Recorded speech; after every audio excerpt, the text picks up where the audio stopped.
para makita sila. Mahina kayong nilalang.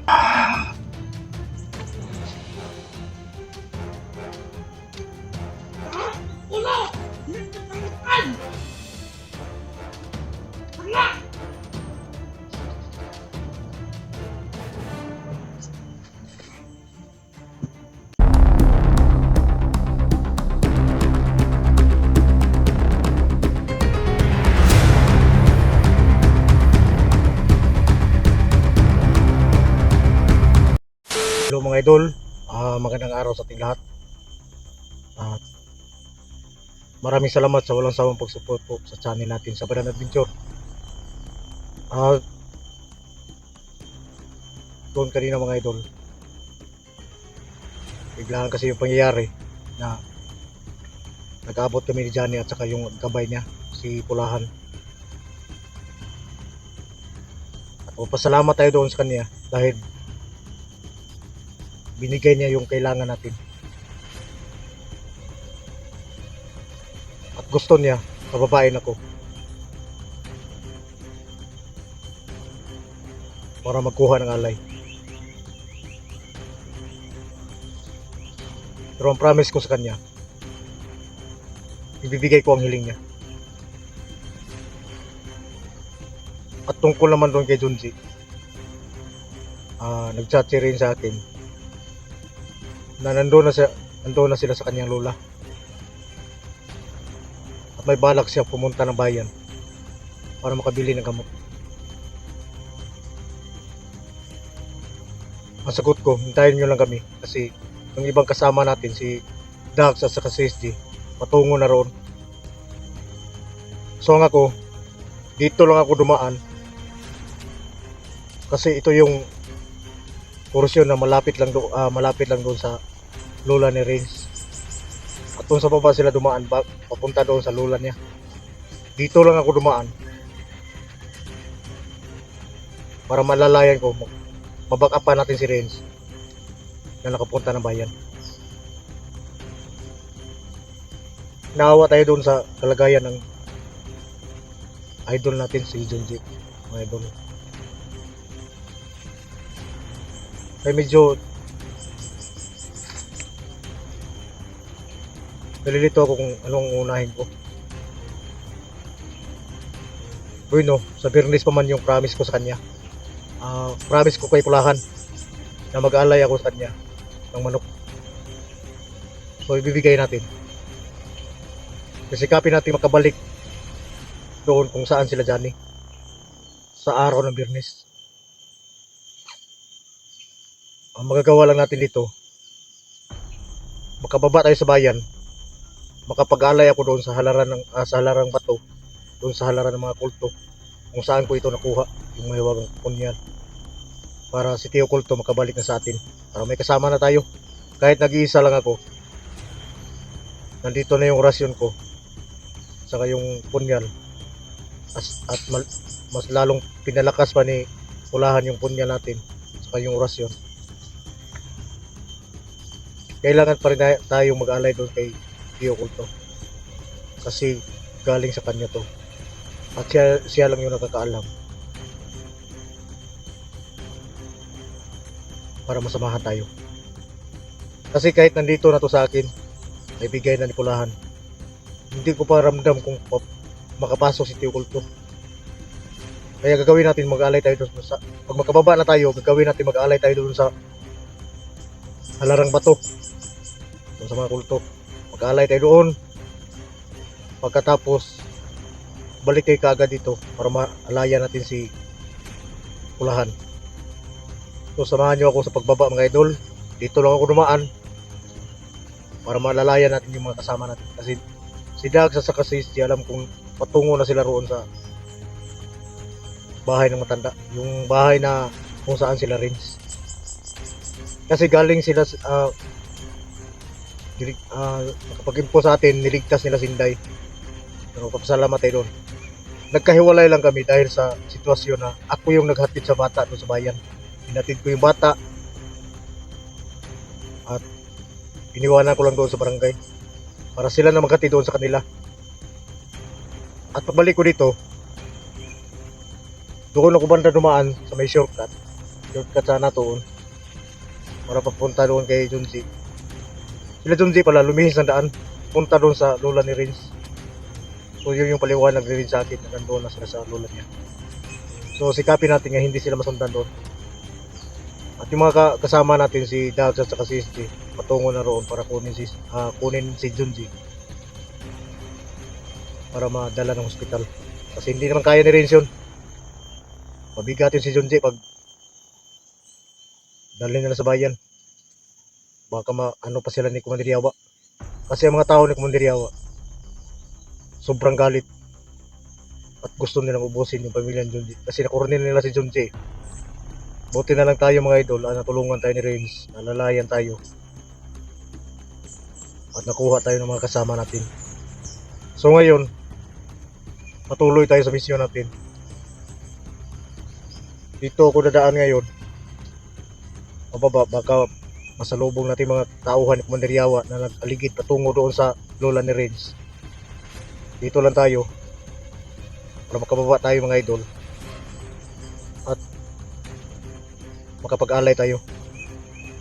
Yung mga kasama natin nandoon naman, Dags sa kasisdi. Samahan nyo lang ako mga idol. At nga pala mga idol, maraming salamat sa yung lahat sa walang sawang pag-support. Bitin ko lang, saludo ako mga idol. Dama ko yung sa puso ko yung support ko. Maraming salamat talaga. Magpapasalamat ako doon sa Luzon, Visayas, Mindanao, yung mga solid supporters natin. Salamat sa yung lahat mga idol. At sa mga OFW natin sa buong mundo, maraming salamat sa yung lahat mga idol. Samahan nyo ako sa pagbaba mga idol. Dito ako dumaan. Kailangan nating unahin natin yung utos ni Pulahan. Nabalik yung mga gimat natin dahil sa kanya. So malaking utang na loob natin sa kanya yun. Doon banda, doon tayo dadaan patungo roon.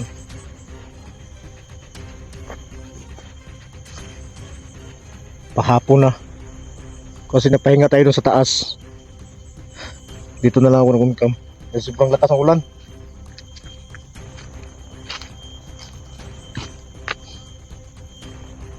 Ang lola ni Renz doon banda, yun yung binigay na location ni Renz. Kung sabi ko patungo na dyan sila si Dags at saka si SJ. Kasi siya pumunta ng bayan para makapili ng gamot. Kaya dito lang tayo dumaan para pag may nag-aligid kitang sa sagupa.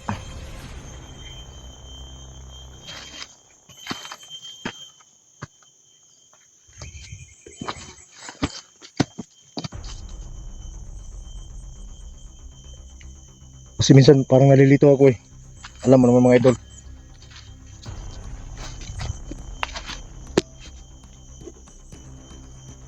nag-isip ako kung ano unahin ko dahil sa marami tayong mga kasama na talagay sa langanin.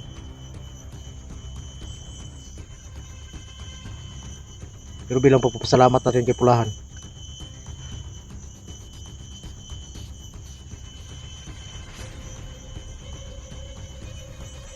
pupuparin natin yung mga magkapag-alay sa kanya.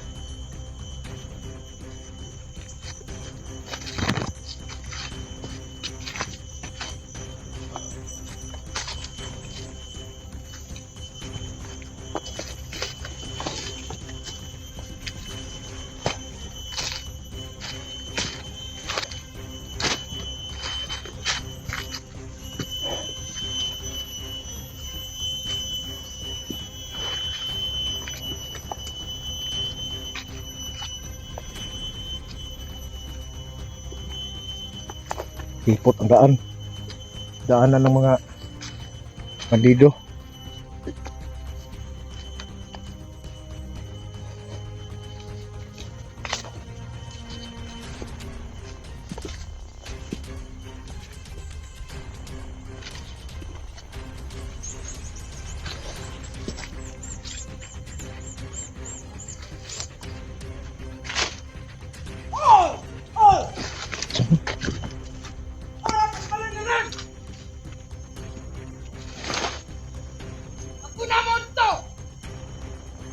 Kapit na to sa palan ni Red!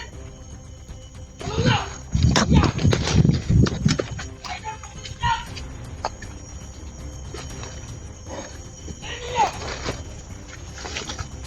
Daan ko palagi. Tama talaga yung pakiramdam ko. Dito ako tumaan.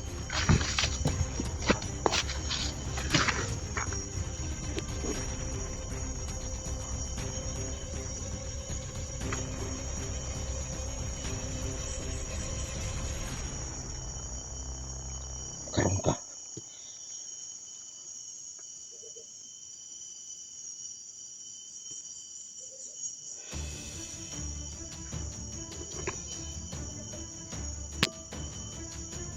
May gimat kayo. Pero ramdam ko kayo. Pito sila mga idol.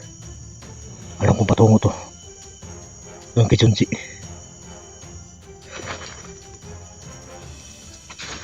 Kailangan pwesto tayo.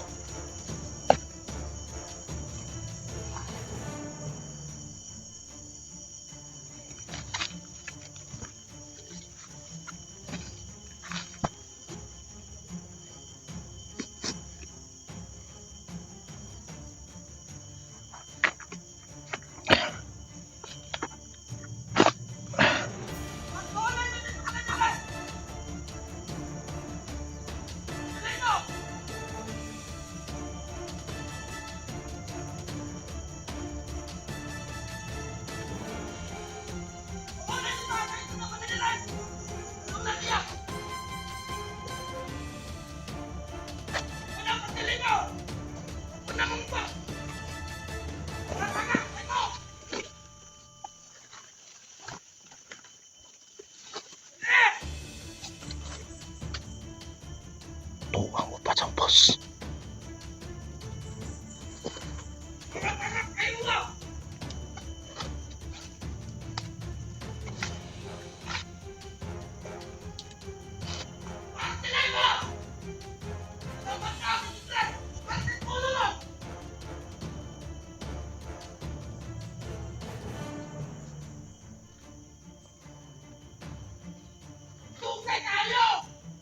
Karon mo.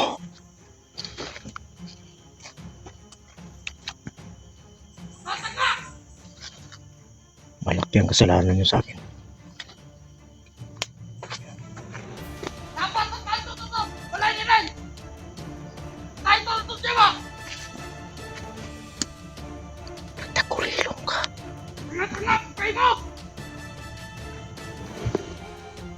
Nagtakulilong mga idol.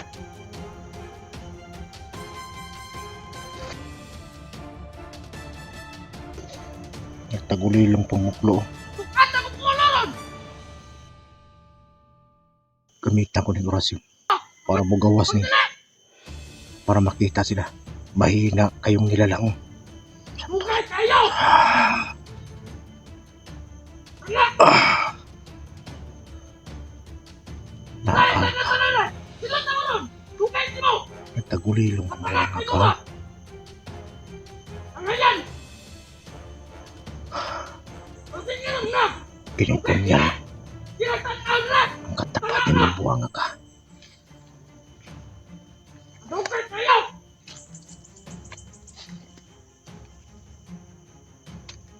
Lahat ng ulo! Hindi ko sabukan! Hanap!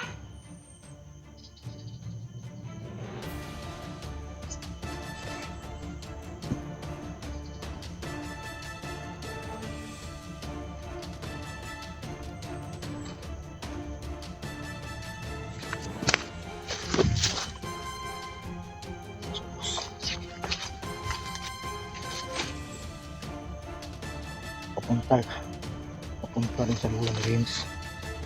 Tama, hinala ko. Dapat dito ako dumaan.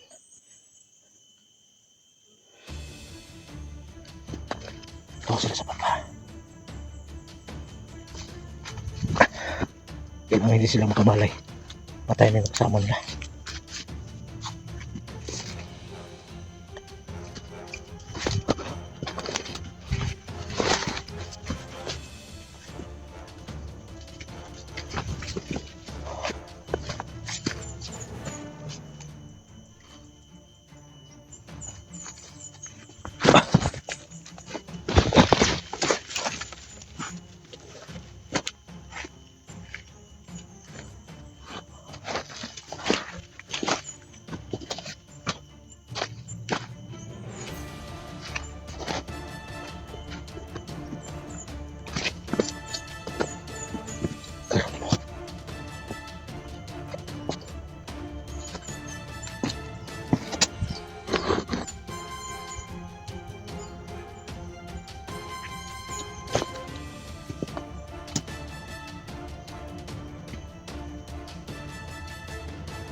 patungo sa boss.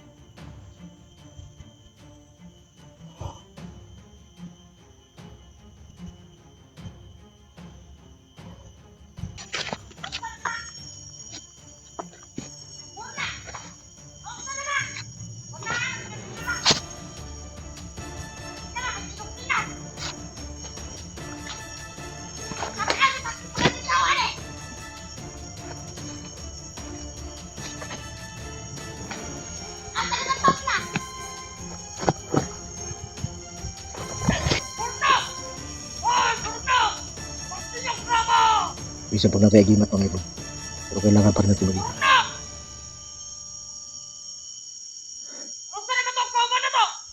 Tinaan ni sila yung mga gahon. Kanina kung ano ko gamitin orasyon. Dili ko makita. Tagulilong to.